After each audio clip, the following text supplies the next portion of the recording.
Magluluto tayo ng low-carb yema cake. First step, separate egg yolk from egg white.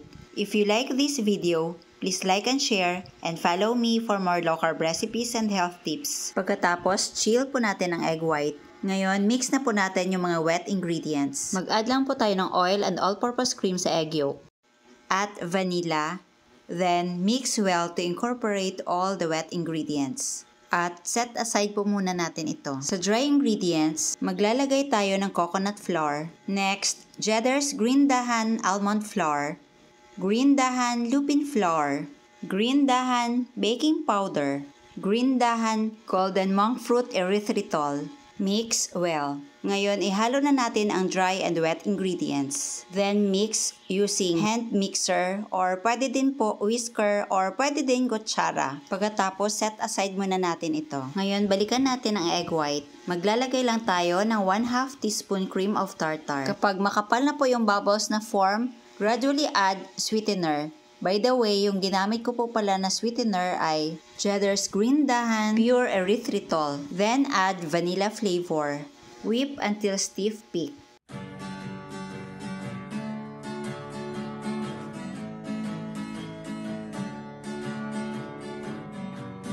Ngayon, ihalo na natin ang egg white or meringue sa ating first mixture. Slowly cut and fold lang po ang ating way of mixing. Pwede po hatiin ang meringue into 5 or 4 batches. Ngayon, isalin na natin sa molder. Nga pala, meron akong parchment paper na maliliit. So, pinagdugtong ko lang po sila para hindi naman masayang. Katapos, mag-brush lang po tayo ng konting butter. Pero sa akin, pinahid ko lang para mabawasan ang ating hugasin. Pagkatapos, isalin na sa molder ang ating cake batter. Ngayon, ilagay na natin sa oven at 180 degrees Celsius for about 1 hour or depende sa inyong oven. Habang hinihintay natin maluto ang cake, gagawa muna tayo ng condensed milk para sa ating yema frosting. Maglagay lang sa pan ng 2 tablespoons butter. Hintayin natin mag-melt over low heat. Then add all-purpose cream. Haluin ng maigi hanggang sa mag-incorporate yung butter at ang all-purpose cream. By the way, ang list of ingredients ay ilalagay ko sa last part ng video na ito. Ngayon, maglalagay na ako ng sweetener. Ang ginamit ko ay green dahan pure erythritol. Haluin lang ng maigi over low heat, then add vanilla flavor. Tuloy lang po natin ang pagluluto hanggang sa ma-achieve natin ang creamy and thick consistency. Then, let it cool.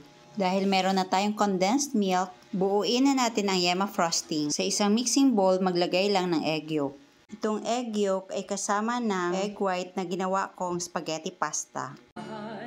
Low-carb essentials ay kumpletong matatagpuan. Katulong mo sa pag-ayos ng iyong kalusugan. Basagin lang po natin yung mga egg yolk, then add vanilla flavor. At syempre, yung condensed milk.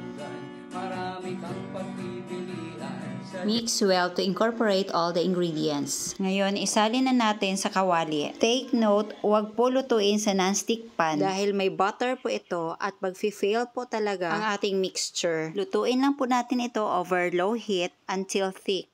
Pagkatapos sa isang maliit na bowl, maglagay ng xanthan gum at kumuha galing sa mixture, then mix well. Cheddar's green dahan.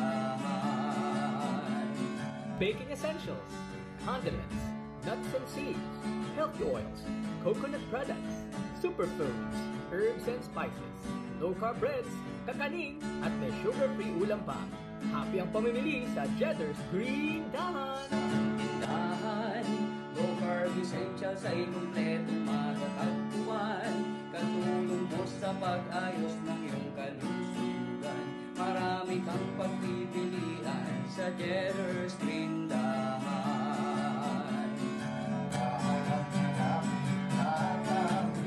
At dapat maglalagay po tayo ng konting squeeze ng lemon. Pero green dahan organic coconut cider vinegar na lang ang gagamitin ko dahil nakalimutan kong bumili para matanggal po ang eggy taste. At haluin lang hanggang sa ma-achieve natin ang thick consistency. Then, let it cool. At ilagay sa chiller for about 3 hours. After few hours, mag-frosting na po tayo. Maglagay lang po ako ng coating frosting para dumikit ang ating cake. By the way, tinanggal ko po lahat ng outer layer ng cake para ma-absorb nito ang frosting. At syempre, mas malasa yung ating cake. Hahatiin ko lang po ito into 3 layers. Then, apply frosting. Pasensya po sa mga pro baker. Pang low carb at pang bahay lang po talaga itong luto ko. No bashing please.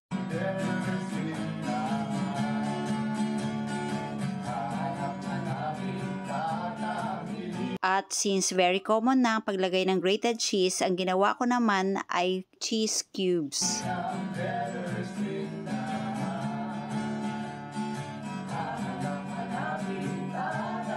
At ito na ang ating red ribbon yema cake ay este yellow ribbon yema cake.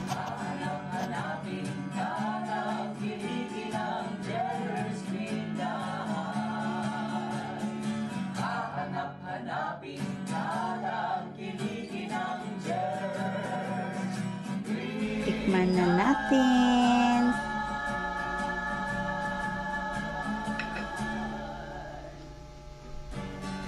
Ayan.